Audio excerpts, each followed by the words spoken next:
Bismillahirrahmanirrahim. Today's topic of discussion is type 2 hypersensitivity reaction. Type 2 को cytotoxic भी बोलते हैं क्योंकि यहाँ पे जो एंटीजन पड़े हुए होंगे वो सेल मेम्ब्रेन के ऊपर पड़े हुए होंगे सेल्स की। तो जो एंटीबॉडीज़ होती है जिसमें IgM IgG होगी वो उन एंटीजन के साथ जाके बाइंड करेगी जो सेल की सेल मेम्ब्रेन के ऊपर पड़े हुए होते हैं। अब ये सेल मेम्ब्रेन के ऊपर भी कुछ स्पेशलाइज्ड पोर्शन होता है, तो वहाँ पर जो एंटीजन होगा उस एंटीजन के साथ एंटीबॉडी का fab fragment antigen binding fragment ये जाके बाइंड करता है। अब यहाँ पे जो एंटीबॉडी होगी वो एक ब्रिज का काम करेगी। उसकी एक साइड के ऊपर एंटीजन लगा हुआ होगा और एंटीजन ने एंटीबॉडी के जिस रीजन पर जाके बाइंड करना है उसको बोलते हैं एंटीजन बाइंडिंग फ्रैगमेंट फैब। और उस एंटीबॉडी के दूसरे एंड के ऊपर कोई ना कोई कॉम्प्लीमेंट प्रोटीन लगी हुई होगी।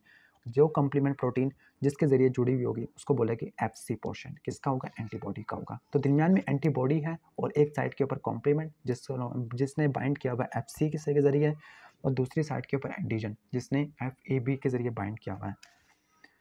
अब इस ब्रिज जब बनता है तो फिर इस ब्रिज के बनने की वजह से जो एक साइड के ऊपर कॉम्प्लीमेंट लगी हुई है उसकी एक्टिवेशन होती है। एक्टिवेशन कैसे होती है? क्लीवेज की वजह से, प्रोटियोलाइसिस की वजह से। अब उस कॉम्प्लीमेंट से मैग बनता है, मेम्ब्रेन अटैक कॉम्प्लेक्स, वो आगे सेल की लाइसिस करवाता है। उस सेल की लाइसिस की वजह से आपको हेमोलिटिक एनीमिया देखने को मिल सकता है, ABO ट्रांसफ्यूजन रिएक्शन देखने को मिल सकते हैं, RH हेमोलिटिक डिजीज, क्योंकि ये सारे एंटीजन सेल मेम्ब्रेन के ऊपर पड़े हुए होते हैं। इसमें RBC, इसमें भी RBC, इसमें भी RBC। ये बार बार आ गया है लेकिन ये RH हेमोलिटिक रिएक्शन था जबकि सिंपल हेमोलिटिक एनीमिया। और इस कॉम्प्लीमेंट प्रोटीन की वजह से क्या होगा कि कुछ कॉम्प्लीमेंट प्रोटीन कीमोटैक्सिस का काम करती है। वो फेगोसाइट और नेचुरल किलर सेल को उस जगह पे बुला लेती है जहाँ पर एंटीजन होता है। फिर उसके साथ होगा क्या? अब जो फेगोसाइट आ गए तो जो उस कॉम्प्लीमेंट के साथ कोई ना कोई एंटीबॉडी लगी हुई है जैसे IgG है, तो जो IgG का FC पोर्शन है वो FC रिसेप्टर पे जाके बाइंड करता है। किसकी? फेगोसाइट के। फेगोसाइट में नेचुरल किलर सेल आते हैं और हमारे न्यूट्रोफिल वगैरह मैक्रोफेजेस आते हैं, उनकी एक्टिवेशन होती है। जब मैक्रोफेज की नेचुरल किलर सेल की एक्टिवेशन होती है तो वो ऐसे एंजाइम प्रोड्यूस करते हैं जो हमारे टारगेट सेल मेम्ब्रेन को डैमेज करना शुरू कर देती है। और आपको पता है कि सेल मेम्ब्रेन अगर डैमेज हो जाए तो सेल की डेथ हो जाती है। अगर RBC की ब्रेक डाउन हो तो उसको हेमोलिटिक एनीमिया, न्यूट्रोफिल्स को तो न्यूट्रोपीनिया, प्लेटलेट की हो तो थ्रोम्बोसाइटोपिनिया।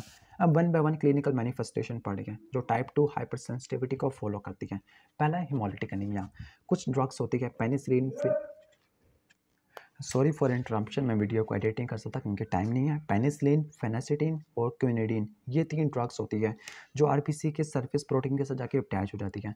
जब वो अटैच हो जाएगी तो फिर एंटीबॉडी के फॉर्मेशन को एक्टिवेट करती है, इनिशिएट करती है, जिसकी वजह से आपको ऑटो इम्यून रिस्पॉन्स देखने को मिलता है। उस ऑटो इम्यून रिस्पॉन्स की वजह से हिमोलिसिस हो जाएगी। इसी हिमोलिसिस को चेक करने के लिए एक टेस्ट करते हैं जिसको कॉम टेस्ट बोलते हैं, डायरेक्ट एंटीग्लोबुलिन टेस्ट। वो पॉजिटिव आएगा। अब ये पॉजिटिव क्यों आता है, होता क्या है, इसको हम सेपरेट वीडियो से कवर करेंगे। Antigen antibody reaction in the laboratory के अंदर बाज़ वगैरह ऐसा होता है कि माइकोप्लाज्मा निमोनिया है वो भी एंटीबॉडी को इंड्यूस करता होता है। वो एंटीबॉडी RBC के एंटीजन के साथ क्रॉस रिएक्ट कर जाती है। एंटीबॉडी को इसके खिलाफ काम करना चाहिए था लेकिन ये एंटीबॉडी बजाय इसके साथ, क्योंकि इसका जो एंटीजन होता है ना वो RBC के एंटीजन को रिजेंबल करता होता है, तो ये एंटीबॉडी बजाय इसके एंटीजन के साथ बाइंड करने के RBC के एंटीजन के साथ बाइंड कर जाती है। तो उसकी वजह से हेमोलिटिक एनीमिया देखने को मिल सकता है। एक और है थ्रोम्बोसाइटोपिनिया। थ्रोम्बोसाइटोपिनिया में एक ड्रग लिखी हुई है क्विनिन। क्विनिन प्लेटलेट पे जाके बाइंड करती है। जब ये प्लेटलेट पे जाके बाइंड करती है इसके एंटीजन के ऊपर तो ये ऑटो एंटीबॉडीज़ को स्टिमुलेट करवाती है। तो एंटीबॉडीज़ इनके अगेंस्ट बनेगी, एंटीजन के साथ थ्रोम्बोसाइटोपिनिया हो जाएगा। थ्रोम्बोसाइटोपिनिया हो गया तो ब्लीडिंग टेंडेंसी बढ़ जाती है। और नेक्स्ट हम आते हैं टाइप 2 हाइपरसेंसिटिविटी की और क्लिनिकल मैनिफेस्टेशन में सिस्टेमिक ल्यूपस एरिथ्रोमेटोसिस लाइक सिम्पटम। आपने पता है कि हाइड्रोलिजिन SLE करवाती है। किस तरह से कि हाइड्रोलिजिन है हमारे होस्ट टिश्यू को मॉडिफाई कर देती है। इसकी वजह से ऐसी एंटीबॉडीज़ बनना शुरू हो जाती है जो DNA के अगेंस्ट काम करती होती है। जब DNA डैमेज हो जाएगा तो सिस्टेमिक ल्यूपस एरिथ्रोमेटोसिस देखने को मिलेगा।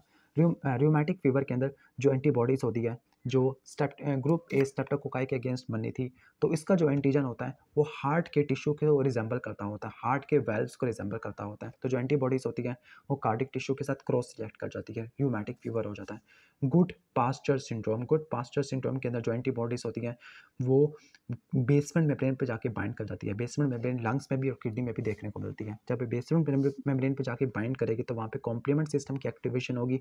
कॉम्प्लीमेंट से वहाँ पे C5a बनेगा। C5a कीमोटैक्सिस करवाता है किसकी? WBC की, न्यूट्रोफिल, मैक्रोफेजेस की। वो प्रोटीज प्रोड्यूस करते हैं, वो प्रोटीज बेसमेंट मेम्ब्रेन को डैमेज कर देता है।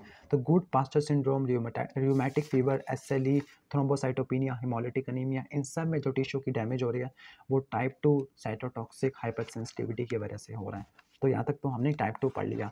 अब हम टाइप 4 पढ़ लेते हैं। टाइप 4 को डिलेड भी बोलते हैं। डिलेड इसलिए बोलते हैं क्योंकि इसको स्टार्ट होने में भी टाइम लगता होता है, ख़त्म होने में भी टाइम लगता होता है। इसको सेल मीडिएटेड इसलिए बोलते हैं क्योंकि ये सेल मीडिएटेड इम्यूनिटी से होती है, टी सेल की वजह से होती है। सीरम में जो एंटीबॉडीज़ की वजह से नहीं होती, बल्कि ये किसकी वजह से होती है, टी सेल की वजह से होती है। अब कौन कौन से टी सेल इन्वॉल्व होते हैं? दो तरह के टी सेल होते हैं, CD4 positive, CD8 positive. CD8 positive को बोलते हैं हम साइटोटॉक्सिक और CD4 को हेल्पर। हेल्पर के साथ मैक्रोफेजेस भी होते हैं। पहले हम इनकी इंड्यूसेबल जो CD4 और मैक्रोफेजेस इसमें इंड्यूस कैसे हो गए? बाज़ वक़्त ऐसा होता है कि ट्यूबरक्लोसिस वाला बैक्टीरिया है, एक फंजाई होती है जिसको बोलते हैं कोकाइडियोमाइकोसिस। अब ये CD4 और मैक्रोफेज को इंड्यूस करती होती है और इनको इंडक्शन की वजह से आपको ग्रैनुलोमा देखने को मिलता है। इसकी असर डिटेल तो आपका पैथोलॉजी में देखने को मिलेगी, लेकिन आपने यहाँ पे ये याद रखना है कि जो उनको इंड्यूस करने वाला है, जो उनका फर्स्ट एक्सपोजर होगा वो कौन का किसके अगेंस्ट होगा? Tuberculosis bacteria, coccidioidomycosis fungi. जबकि कुछ प्रोटीन्स होती है, ट्यूबरक्लोसिस की प्रोटीन होती है के लिए जो टेस्ट हम करते हैं PPD test, positive skin tuberculin test, और कोकाइडियोमाइकोसिस के लिए जो प्रोटीन टेस्ट करते हैं उसको बोलते हैं सेफिरुलिन टेस्ट या कोकाइडियोडिन टेस्ट।